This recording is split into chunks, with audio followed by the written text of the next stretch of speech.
निवेदन. महाराष्ट्र भूषण पुरस्कार हा राज्याचा सर्वोच्च नागरी पुरस्कार महाराष्ट्र शासनामार्फत दरवर्षी देण्यात येतो। या पुरस्काराचे स्वरूप रक्कम रुपये 25 लाख, मानपत्र, मानचिन्ह व शाल असे आहे।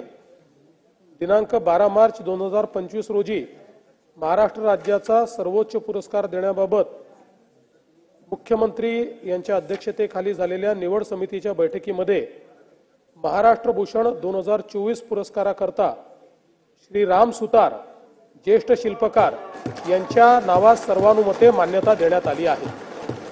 या ठिकाणी सांगितलं पाहिजे की श्री राम सुतार साहेब यांचं वय 100 वर्ष आहे आणि अजूनही त्या ठिकाणी ते शिल्प तयार करतायत आणि विशेषतः आपलं जे चैत्यभूमीचं जे आपलं डॉक्टर बाबासाहेब आंबेडकरांचं स्मारक होत आहे त्याच्यामध्ये भारतरत्न डॉक्टर बाबासाहेब आंबेडकरांची मूर्ती देखील तेच तयार करतायत।